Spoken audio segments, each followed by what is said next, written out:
Si donc, vous êtes ressuscité avec Christ, cherchez les choses d'en haut, où Christ est assis à la droite de Dieu.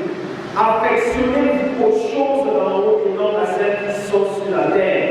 Car vous êtes morts et votre vie est cachée avec Christ en Dieu. Et quand Christ, votre vie, paraîtra, alors vous paraîtrez aussi avec lui dans la gloire. Amen. Voilà par quel propos l'apôtre Paul rappelle aux Colossiens quel est le sens véritable de la résurrection de Jésus-Christ. La résurrection pour nous les chrétiens est l'événement le plus important, est l'événement qui nous rappelle que par Jésus-Christ, nous avons la victoire sur le péché, nous avons la victoire sur Satan, nous avons la victoire sur la mort. Ce matin, nous parlerons encore de la résurrection de Jésus. On a tous les ans parlé de la résurrection de Jésus. À chaque fin de pas, un message est délivré sur la résurrection de Jésus. Mais ce matin, le Seigneur voudrait nous communiquer 5 vérités fondamentales au sujet de la résurrection de Jésus. Mais avant qu'il me soit permis de nous dire qu'au lendemain de la résurrection du Christ, de nombreuses polémiques sont nées. Dès lors qu'on a annoncé que Jésus-Christ n'est plus dans le tombeau, on a une tendance qui pensait que la résurrection de Jésus n'était qu'une simple hallucination, c'est-à-dire une rêverie, quelque chose qu'on raconte aux gens qui n'est pourtant pas réel. Et plusieurs ont entretenu cette pensée selon laquelle la résurrection de Jésus n'était pas vraie, ce n'était qu'un rêve. Et parmi ceux qui pensaient ainsi, on a curieusement les disciples, ceux qui marchaient avec lui, ceux qui ont cheminé avec lui, ceux qui ont entendu de lui que le Fils de l'homme va souffrir, va mourir, mais que le 3e jour, il va ressusciter des morts. Mais on ne comprend pas comment ceux-là qui ont de Jésus lui-même entendu qu'il devait se lever des morts ont été les premiers à croire que la résurrection n'était pas réelle, ce n'était qu'un rêve. Nous trouverons cela dans le récit qui nous raconte les événements où Jésus cheminait avec les disciples d'Emmaüs. Et dans leur conversation, nous pouvons entendre ceci. Nous espérions que ce serait lui qui délivrerait Israël. Mais avec tout cela, voici le 3e jour que ces choses se sont passées. Il est vrai que quelques femmes d'entre nous nous ont fort étonnés, s'étant rendues de grands baptêmes au sépulcre et n'ayant pas trouvé son corps. Elles sont venues dire que les anges leur sont apparus et ont annoncé qu'il est vivant. Voilà les gens à qui Jésus a dit que le 3e jour, le Fils de l'homme va se lever. Mais écoutez-les parler. Nous espérions une manière de dire, nous avons été déçus par lui. Nous attendions de ce Jésus qu'il vienne restaurer le règne de David et nous apporter la délivrance. Mais voici 3 jours qu'il est mort. Rien ne s'est encore produit. Voilà ceux qui ont pensé que la résurrection de Jésus était un rêve. D'autres, par contre, ont pensé que la résurrection de Jésus était un mensonge. Et parmi ceux qui ont pensé que la résurrection de Jésus était un mensonge, il y a des leaders politiques et religieux juifs. Pour eux, les disciples de Jésus ont volé son cadavre et ont répandu un mensonge selon lequel leur maître est ressuscité des morts. Selon cela, s'il est vrai que Jésus est ressuscité des morts, alors tout le monde va croire en lui. Et parmi ceux qui soutiennent, on a également les Sadducéens qui pensaient que la résurrection des morts n'est pas vraie. Les Sadducéens niaient 2 choses, la résurrection et le miracle. C'est pourquoi pendant tout le ministère de Jésus, ils ont combattu ce dernier parce que Jésus apportait quelque chose qu'ils rejettent, qu'ils refusent carrément, la résurrection et les miracles. La 3e tendance, qui est celle à laquelle nous approchons, c'est la tendance qui croit et qui confesse que Jésus-Christ est véritablement ressuscité. Et cela, malheureusement, ce n'est qu'une infime minorité de personnes. Et nous disions ici, il y a quelques jours, qu'il est mieux d'être du côté de la minorité qui est dans la vérité que d'être du côté de la majorité qui est dans le mensonge. La majorité était dans le mensonge, mais la minorité était dans la vérité. La minorité, c'était quelques femmes seulement, avec 2 disciples, d'après le récit de Jean, qui pouvaient attester, parce qu'elles ont vu les vêtements qui enveloppaient la personne de Jésus seul dans la tombe et Jésus n'étant plus là. Cela veut dire Christ est ressuscité, il est réellement ressuscité. Que nous enseigne donc la résurrection de Jésus? La résurrection de Jésus, je l'ai dit en amont, nous communique 5 vérités fondamentales qu'il faut connaître en tant que chrétien. La première vérité, c'est que la résurrection de Jésus, c'est le triomphe de la vie sur la mort. Par la résurrection, Jésus-Christ a le pouvoir sur la mort. Il a vaincu la mort, il a triomphé de la mort. Le pouvoir de la mort qui est tenu par le péché est ainsi vaincu, est ainsi tombé lorsque Jésus sort vivant et victorieux de la tombe. Et d'ailleurs, lorsque les femmes ont aperçu que la tombe était vide et que les 2 disciples sont venus après, qu'est-ce qu'ils ont observé? Les bandelettes sont restées dans la tombe.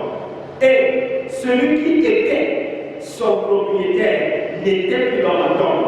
Par les bandelettes, nous voyons un instrument que les Juifs utilisaient autrefois pour envelopper les personnes qui étaient décédées. Le récit de la résurrection de Lazare, de Jean 11, va nous dire que quand Jésus est arrivé et que Lazare était dans la tombe, il est sorti de la tombe avec des bandelettes. Et pour montrer que Lazare était vivant, Jésus a dit, déliez-le. Donc Jésus ne pouvait pas sortir de la tombe avec les vêtements d'un mort sur lui. C'est pourquoi les vêtements du mort sont restés dans la tombe. Et celui qui est vivant est sorti, laissant dans la tombe les vêtements du mort. En laissant dans les vêtements du mort, Jésus est en train de dire à la mort, j'ai désormais le pouvoir sur toi. Je t'ai vaincu. Tu m'as combattu, mais je suis sorti victorieux. La résurrection nous enseigne donc que par Jésus, le pouvoir de la mort est tombé. La résurrection nous enseigne que la force, le socle sur lequel reposait la mort qui s'appelle le péché a été également vaincu. Parce que ce n'est pas le péché que nous étions des morts. C'est ce que Paul dira d'ailleurs dans Éphésiens chapitre 2. Nous étions morts par nos offenses et par nos péchés. À cause du fait que nous étions dans le péché, nous étions dans des morts, nous étions des cadavres. Jésus, lui, il n'est pas mort parce qu'il a péché, mais il est mort pour les pécheurs. Donc en sortant de la tombe, il dit aux pécheurs, j'ai vaincu la mort et vous avez désormais la possibilité de vivre encore. Amen. La seconde vérité que nous devons savoir sur la victoire ou alors sur la résurrection de Jésus, c'est que la résurrection marque la victoire du Christ sur Satan et ses suppôts. En sortant de la tombe, Jésus annonce également une nouvelle à Satan, qui n'est cette fois-là pas pour lui une bonne nouvelle, mais une très mauvaise nouvelle. Jésus, quand il sort de la tombe, le message qu'il transmet au camp des ténèbres, c'est que je vous ai vaincu. C'est que Lucifer, tu es tombé. La magie, la sorcellerie, les dominations et les autorités par la résurrection sont vaincues. Et Paul peut dire, c'est pourquoi aussi Dieu l'a souverainement élevé et lui a donné le nom qui est au-dessus de tout nom, pour qu'au nom de Jésus, tout genou fléchit dans les cieux, sur la terre et sous la terre, et que toutes les langues confessent que Jésus-Christ est Seigneur.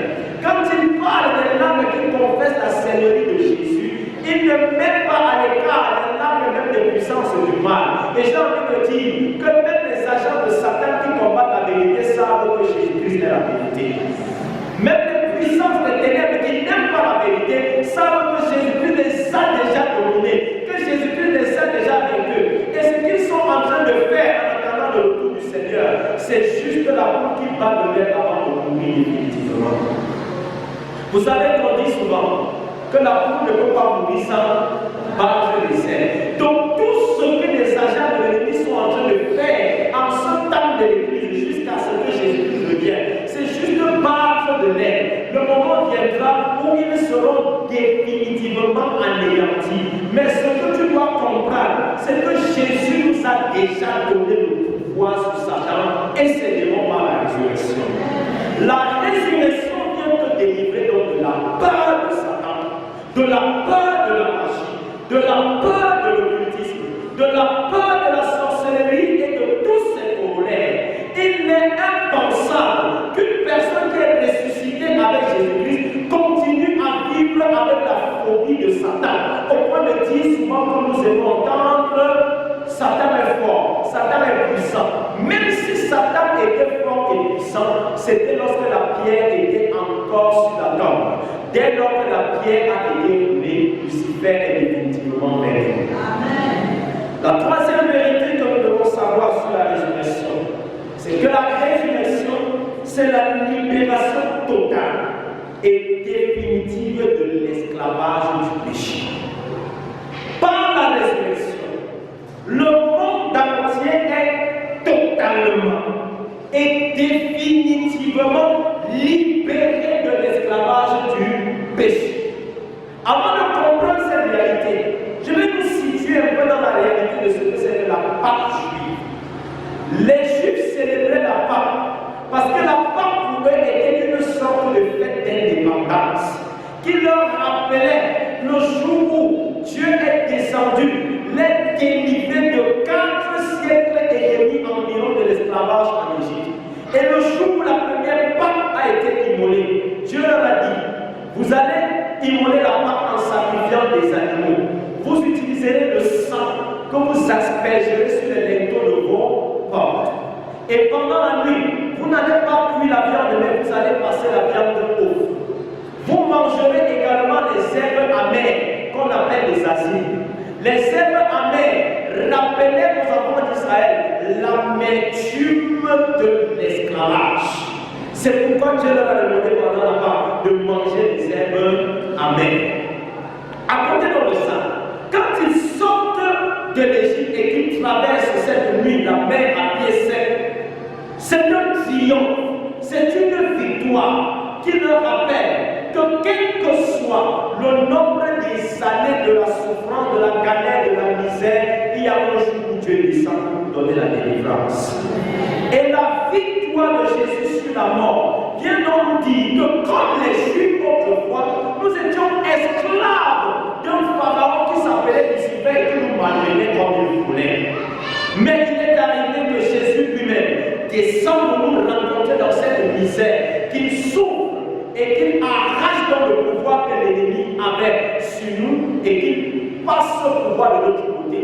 Donc je veux t'annoncer ce matin que par la résurrection de Jésus, le pouvoir a changé de camp. Toi l'esclave d'hier, tu es devenu libre. Il t'a affranchi totalement.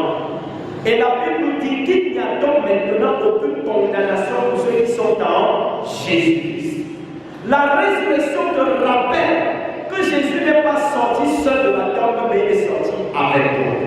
La résurrection te rappelle que Jésus n'est pas sorti seul de la tombe, mais en sortant de la tombe, il a entraîné avec lui toutes les personnes qui étaient esclaves. Et désormais, quiconque croit en l'œuvre de Jésus-Christ à la croix est ressuscité avec lui. Et le péché n'a donc plus le pouvoir sur toi. Voilà pourquoi l'apôtre Paul me dit, en interrogeant la mort, il dit, ô mort, où est ta victoire? Ô mort, où est ton équilibre? Et la Bible dit que les lions de la mort, c'est le péché. 1 Corinthiens 15, 55 à 56.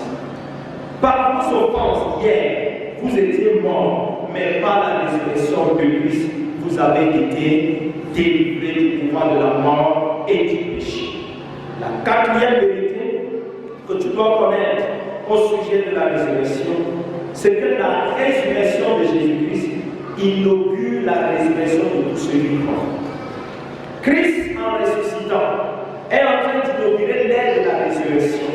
Et chaque fois que la parole de Dieu est prêchée et qu'une âme quitte le camp des ténèbres pour la lumière et la résurrection. Donc chaque fois que nous allons sur le terrain prêcher l'évangile, nous n'allons pas seulement gagner les âmes à Christ, mais nous allons ressusciter les morts. Et la réalité de la parole de Dieu, c'est que toutes les personnes qui n'ont pas encore reçu le message de l'évangile, c'est des morts qui vont ressusciter. Et la seule manière pour que ceux-là soient ressuscités des morts, c'est qu'ils attendent la parole de Dieu et qu'ils sortent du péché où ils sont. La parole de Dieu nous dit, dans Romains chapitre 10 au verset 17, or, la foi vient de ce qu'on entend, et ce qu'on entend vient de la parole de Christ. Tant que tu n'as pas entendu la parole de Christ, il te sera impossible de croire, il te sera impossible de sortir, de ressusciter les morts. Nous aimons souvent dire que Dieu n'est pas le Dieu des morts, mais qu'il est plutôt le Dieu des vivants. Si Dieu n'est pas le Dieu des morts, on a envie de se poser la question, qui sont véritablement les morts? Et on a aussi envie de se poser la question, qui sont les vivants? Les vivants sont-ils tous ceux qui marchent, qui respirent et qui se meuvent sur la terre? J'ai envie de dire non. Toutes les personnes qui sont encore dans le péché, même si tu es pasteur, tu es mort. Toutes les personnes qui vivent encore dans le péché, peu importe la position que tu as dans l'église du Seigneur, tu es mort. Quelle que soit la considération que les gens ont de ta personne, si tu n'as pas encore été régénéré, après avoir écouté la parole de Dieu, tu es mort. La seule chose qui peut te faire passer de la mort à la vie, c'est que tu ressuscites avec Christ. Et tu ne peux pas ressusciter avec Christ si tu n'as pas cru en Christ. Ne nous fatiguons plus de laisser croire aux gens qu'ils peuvent mourir dans le péché et qu'on prie pour qu'ils passent pour se retrouver au ciel. C'est un mensonge pur qu'on a longtemps communiqué aux gens, qu'on a longtemps transmis aux gens. Ne nous fatiguons plus de faire croire aux gens qu'il y a une chambre intermédiaire entre le paradis et l'enfer qui s'appelle purgatoire et que si on prie, ton âme va sauter de là pour se retrouver au ciel. La Bible dit qu'il y a le salut en aucun autre nom. Le seul nom qui nous donne le salut, c'est le nom de Jésus. Et si tu as confessé Jésus comme Seigneur et Sauveur, tu es déjà ressuscité des morts. Tu es déjà ressuscité des morts. Et la mort n'a plus de pouvoir sur ta vie. En cela, donc, la résurrection de Jésus t'enseigne que toi-même tu peux ressusciter des morts et tu peux ressusciter des personnes. Donc chacun de nous est un faiseur de miracles s'il accepte de laisser que Dieu l'utilise pour prêcher l'évangile aux gens. Chaque fois que tu prêches l'évangile à un perdu et qu'il reçoit la bonne nouvelle, tu viens de ressusciter un cadavre. Donc le message de la résurrection t'enseigne que toutes les personnes de ta famille qui chagrinent et qui sont l'objet de tellement de débats et de discussions qui agacent tout le monde parce qu'ils n'ont pas reçu la parole de Dieu qui les libère de l'esclavage du péché, c'est des morts que tu dois ressusciter par le message de l'évangile. Si tu as un collègue qui a une vie bizarre et qui te dérange chaque fois que tu le vois, c'est un mort, tu n'as pas à te plaindre de lui. La seule chose que tu puisses faire pour lui, c'est de lui prêcher le message du salut. Et dès lors qu'il a reçu le message de l'évangile, le mort va ressusciter. Et désormais, vous allez marcher ensemble en tant que vivants. Les vivants, les véritables, ce n'est pas ceux qui marchent, qui courent dans le stade. Les vivants, c'est ceux qui ont confessé Jésus-Christ. Amen. La cinquième et dernière vérité que tu dois connaître au sujet de la résurrection, c'est que la résurrection, c'est le fondement de la foi chrétienne. La résurrection, c'est le socle de la foi chrétienne. La résurrection, c'est ce qui donne un sens à la foi chrétienne. La résurrection, c'est l'épine dorsale de la foi. Nous croyons non au Christ mort, mais au Christ vivant et vainqueur de la mort. Nous croyons non pas au Christ qui est resté dans la tombe, mais au Christ qui a laissé une tombe vide. Et l'apôtre Paul dira, je le cite, et si Christ n'est pas ressuscité, notre prédication est vaine. Et notre foi aussi est vaine. Sans la résurrection, la foi n'a pas de sens. Sans la résurrection, nous ne prêcherons rien du tout. Sans la résurrection, nous ne serons pas ici. Sans la résurrection, le message de l'Église ne peut pas changer d'une seule personne. Sans la résurrection de Jésus, tout ce que nous ferons, les cantiques que nous élevons, n'auront aucun sens.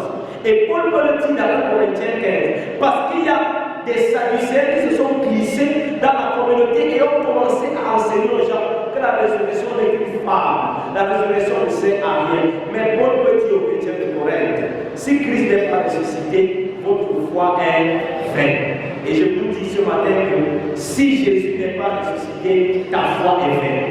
Si Jésus n'est pas ressuscité, tes cantiques sont vains. Si Jésus n'est pas ressuscité, tu n'as même pas besoin de prendre la Bible et de lire. Si Jésus n'est pas ressuscité, le blanc que tu as sur toi ce matin n'aurait pas de valeur. C'est la résurrection qui donne un sens à tout ce que tu fais dans la foi. La résurrection de Jésus, je veux me résumer en disant que ce matin, la résurrection de Jésus nous enseigne ces choses. Qu'il est possible nous-mêmes de ressusciter les morts en passant de l'état de pécheur à celui d'enfant de Dieu.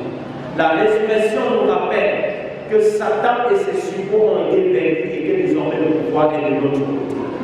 La résurrection nous enseigne qu'il est possible de ressusciter aussi avec Jésus, non seulement en passant de la vie, de la mort à la vie, c'est-à-dire en passant de l'état de pécheur à celui d'enfant de Dieu, mais de ressusciter à la fin quand il viendra dans sa gloire. Parce que Jésus ne viendra rechercher que les vivants pour lui.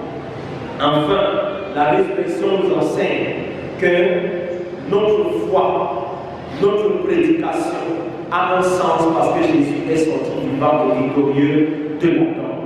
Bonne fête de Pâques à tous et à chacun. Amen. Veuillez nous lever. Nous confessons notre foi.